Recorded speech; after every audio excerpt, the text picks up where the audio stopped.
Welcome to Connections with BCD Travel, an ongoing conversation about the modern-day travel program, the impact of technology, and how travel buyers can take control and drive change. What are we waiting for? Let's start connecting. Welcome back to the podcast, everyone. I'm Miriam Moskovich, and I lead the Partnerships and Intelligence team at BCD Travel. Hello. I am Chad Lemon, and I work in digital strategy and advancement at BCD.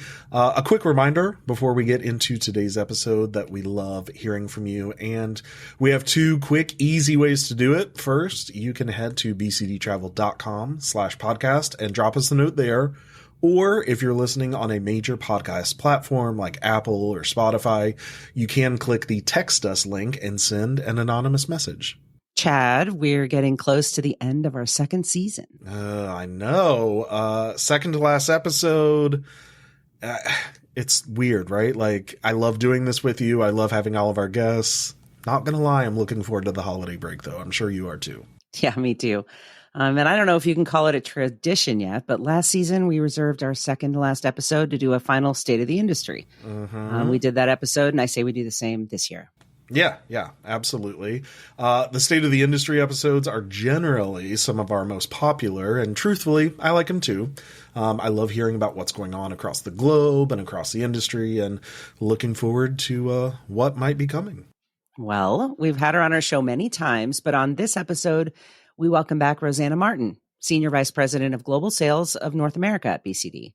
Affectionately, we always joke that Rossana is a star student and knows everything about everything. So I'm excited to hear what she has to share with us today. Yeah, she is. Absolutely. And while I agree with you, I'm also curious to get her perspective on business travel in 2025. So let's get to it.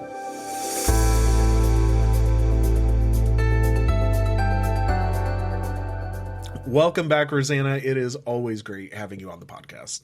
Hello, and thanks for having me back. I'm very excited to get started. Absolutely. Okay, you know the drill. You know what question one is. What is the state of the industry right now? Well, the corporate travel industry has proven to be strong and profitable in 2024, with spending projected to reach record highs. GBTA projected that global travel spending will have reached more than 1.5 trillion this year, surpassing pre-pandemic levels, right? A lot of this is due to economic stabilization, pent-up demand, and a return to traditional travel habits. And I think what I found is this is in line with findings from the fourth edition of Deloitte's survey of travel managers, travelers, and budget owners. That survey was conducted between May and June this year. And it indicated that corporate travel spend would grow by 8 to 12% in 24, well ahead of industry projections.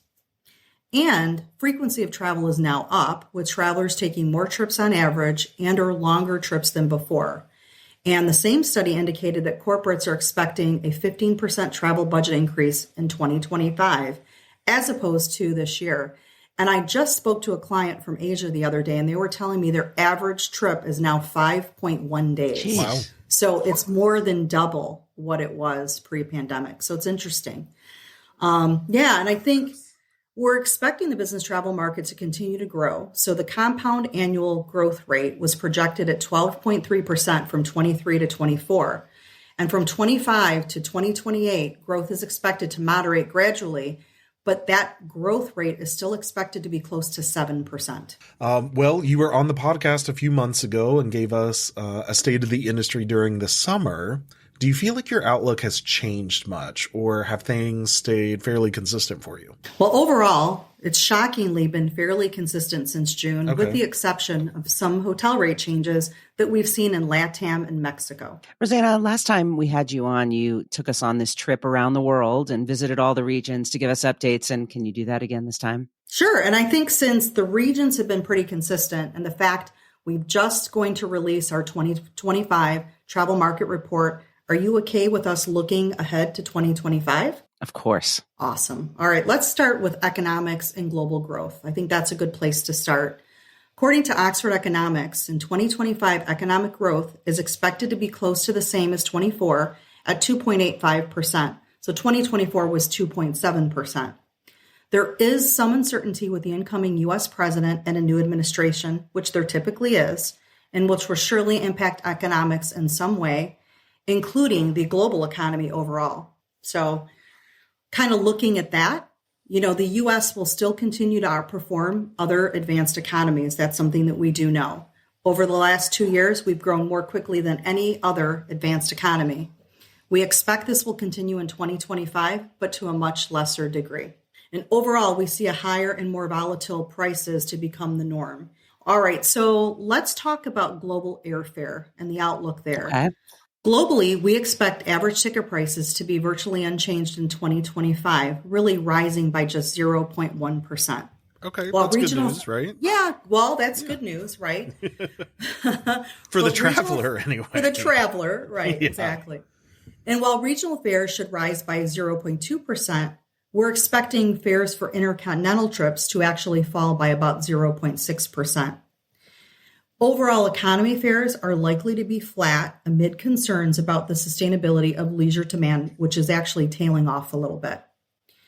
And I can tell you, while there's variation in our forecast across regions and different segments, average ticket price inflation looks strongest for business class regional travel, which will be about 2.2% globally. Now, kind of taking a different look on the hotel front for 2025, we forecast average daily room rates, or ADRs, globally to rise about 2.9%. Most regions may expect to see average rate increases close to that figure. All right, so let's kind of take a little bit of a look into Asia, if that's okay. Let's start there. Let's start in Asia. Yeah, perfect. So Asia is vital to the recovery of international travel. And if we look at APAC airline yields, let's kind of start looking at that. As they progress through the recovery cycle post-pandemic, airlines around the world have found their yields are becoming increasingly under pressure. And as airlines restore their schedules back to and often beyond pre-pandemic levels, they're finding it's coinciding with a softening of a leisure demand.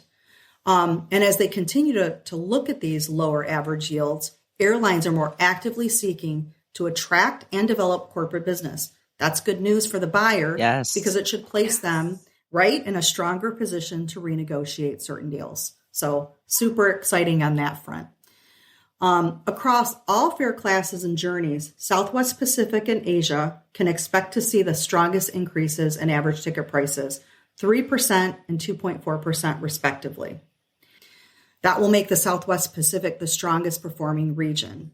However, on intercontinental routes, capacity continues to plow into the market, which will drive down fares there by as much as 5%. On the hotel front, we expect to see rate inflation above the global average in Southwest Pacific again in the core markets of Australia and New Zealand, with regional average inflation of 2.9%. And I do want to touch on a couple of additional markets. For example, India. We expect buyers can see rises in rates of 4 to 5% early on in 2025, but we expect the inflation to decrease there for the remainder of 25. And in Japan, the weak yen has made Japan a more popular destination. And you couple that with numbers higher at 10% more than pre-pandemic, it's expected rates there will increase by 8%. Okay, so that's APAC. And what about across Europe and Middle East and Africa?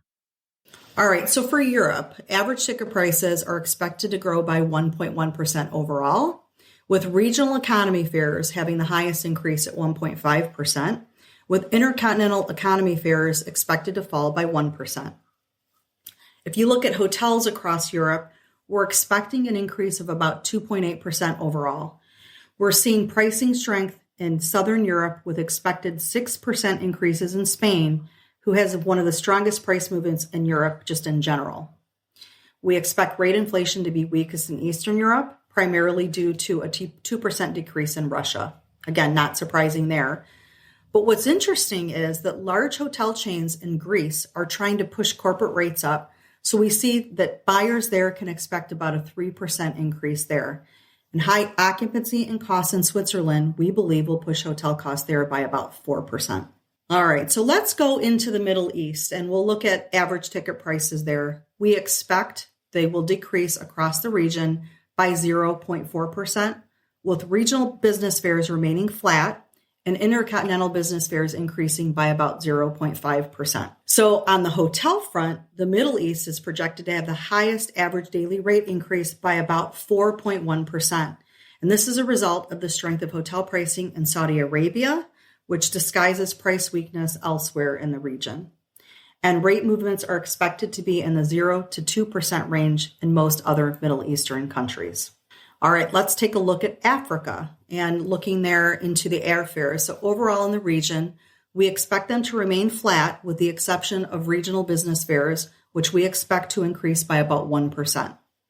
On the hotel front, we expect an increase of ADRs, or average daily rates in Africa, of 3.3% across the region. Rate hotspots include Egypt and Zambia. And this is an interesting fact where rates have been 40% higher year over year. And Nigeria, whose average daily rates have increased by 70%. Wow. I know, it's crazy. Yeah. And Kenya had a large drop, though, of 50.4%, and their rates have been falling since July due to the supply outpacing demand. Okay, and what about Latin America? All right, so when I talk about Latin America, I want to note that Mexico is included in our North American figures. That's right. Okay. All right, so average ticket prices in Latin America overall are expected to reduce by about 1.5%, with regional economy and intercontinental business prices falling the most. From a hotel perspective, average daily rates across the region are expected to increase by about 3.4%. At 6%, Colombia is likely to see the largest increase, building on the 4% rise we've seen so far in 2024. And as the country's economic growth picks up, demand for hotel accommodation should strengthen. And Brazil's hotels can expect one of the region's highest rate increases in 2025. But at 4%, this will be way below the 11% rise we've seen so far in 2024. So there's some rate stabilization there. The remaining South American markets can expect more modest average daily rate movements of about 1 to 2%. And then in Central America, Costa Rica should see rates rise by about 2%, largely in line with what we've seen with increases so far during 2024. Okay, now bring it all home and talk about North America. All right, so average ticket prices in North America are expected to decrease about 1.2% overall. It's primarily driven by lower regional and intercontinental economy prices. Regional business fares, however, are expected to rise by 3%, and intercontinental business fares by about 1%. Now, shifting to the hotel side, average daily rates are expected to increase in North America by about 2.5% overall. We believe rate inflation will be the highest in Canada, with rates there expected to rise by about 3%. The U.S. won't be too far behind, and nationally room rates should rise about 2.4%.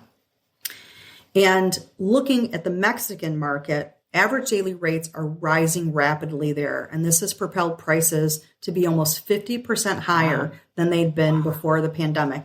Crazy number, right? It's hard to see double-digit rate inflation continuing, though, so we think that it will kind of lessen a little bit, and we see rate increases maybe going up to about 1% in Mexico. My gosh, how you are able to just go through all of that is mind-boggling. It's insightful. I think if anyone listening to this podcast, like, tuned into any part, that was it, right? Like, you know what's going on. So, of course, thank you for sharing all of that. I know you've also been part of some pretty high stakes sales meetings in the second half of this year. And I'm not going to ask you about the ins and outs of those, but I'm interested to know about the topics you're being asked about. Anything new or surprising? All right, before I start with that, I do want to say and give credit where credit's due with all of those stats. I have to give special thanks to our research and intelligence team. Without them and the content they deliver, which is mind-boggling in itself, I wouldn't be able to do it. Yeah. So thank you to them. All right, so it's interesting, right? In addition to the typical things that we're hearing in RFPs, we're seeing a surprising shift to customers wanting truly dedicated staffing and asking about pre-trip approval. And listen, I'm all for both of them when it makes sense. But dedicated staffing, for example, it rarely makes sense in certain markets or regions like North America, right? Travelers can pretty much self-serve 24/7, 365, right? Yeah. So we've actually sold it a couple of times this year, and we're still seeing it come up in recent bids.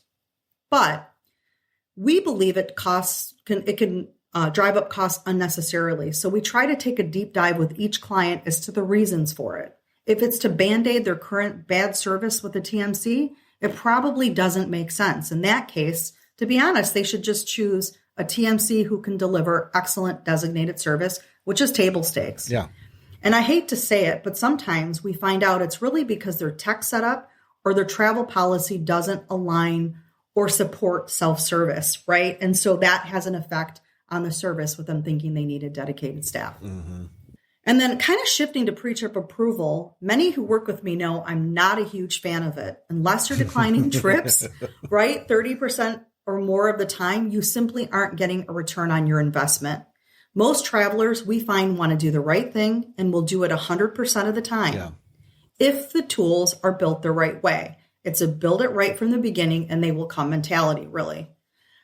It allows you to trust your travelers and arrangers. And I think that, during our discovery sessions with clients, we find out the reasons why they're asking for it, the pre-trip approval, can actually be solved by implementing the right policy, the right technology, and engaging travelers before they make the wrong decision or a bad decision. And I think it can save time, money, and grief in implementing a pre-trip approval process, which actually affects multiple people. Rossana, have these people at the meetings, have they changed this year? And by that, I mean, back in the day, would have meetings would be with a travel program manager, maybe a CFO or a procurement person. Today it's different, or is it? How are those conversations going? Who's at the table? Yeah, so it has changed. And, in addition to the usual stakeholders who are typically travel management, finance, HR, procurement, and executive admins who have been involved in conversations, we're actually seeing more involvement now from security risk management and InfoSec way ahead of a decision. Yeah. They're coming in even before RFPs are being issued. Sustainability and ESG contacts, as well as focus groups that include a mix. So female travelers, road warriors, and LGBTQIA plus travelers. Right. In addition to really weeding out that TMC pool, I view this as being a big step in the right direction, is these groups are critical to the success of any corporate travel program. The other thing that we're seeing is the C-suite getting more involved in the final decision-making process. And for example, this is interesting. In one of our recent global wins, the C-suite actually helped shape the final global SLA. So in addition to selling, who they wanted to pick, we had to really negotiate that SLA with the C-suite. And that's the first time I've ever seen that level of involvement. SLA being service level agreement. Correct. Yes. Thank you, Miriam. Okay, good to know. But I assume that technology takes up a large chunk of what you talk about in customer meetings, regardless, face-to-face or virtual. How is travel technology changing, especially as we move into 2025, and how you're approaching it with customers and prospects? Yeah, I think there are quite a few changes. I think some that you probably expect and maybe others that you may not. So I kind of want to talk about something on the M&E side. So meetings and events we know are dynamic, and the fun thing about all of this is we're seeing a revolutionary shift unfolding. It's really the rise of immersive experiences. We really started doing this on the M&E side in 2023, but it's evolved. And as the demand for standout events continues to grow, our planners and designers are more frequently turning to virtual and augmented reality. So think of AI and data analytics to take in-person experiences to the next level.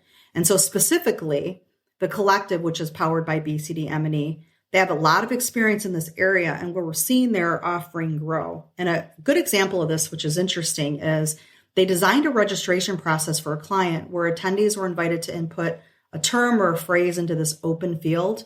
And an AI tool actually generated an artistic portrayal that got printed onto their badge on the spot.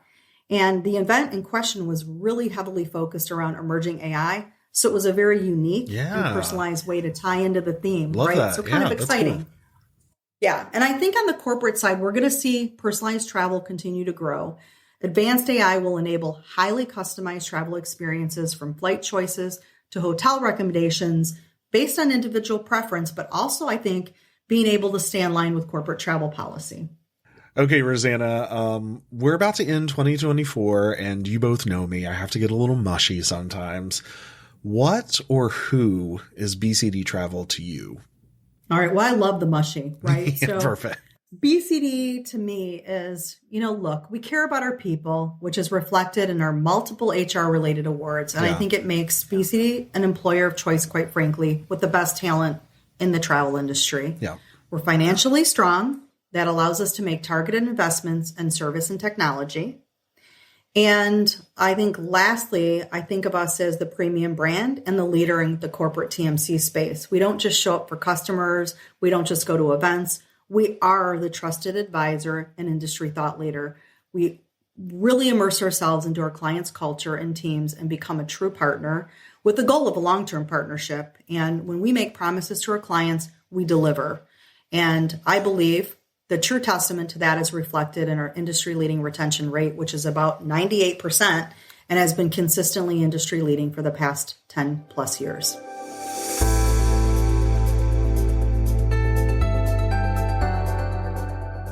Miriam, is it appropriate to say that I might have like a travel crush on Rosanna? I mean, she's just so perfect at sorting through details and delivering information. I always love talking to her. That's no secret. And she somehow makes all of this interesting to listen to. I love having her here on the pod. I do too. And I think that's why we've got her on every quarter. Yeah, so we can get that update. Okay, everyone, we have one last episode for everyone, and it's going to be a big one. So be on the lookout for our next episode. But until then, be sure to leave us a comment or review, and we'll talk next time. Thank you for connecting with us. BCD Travel helps companies travel smart and achieve more. We drive program adoption, cost savings, and talent retention through digital experiences that simplify business travel. Learn more about the topics you heard on this episode by visiting bcdtravel.com/podcast.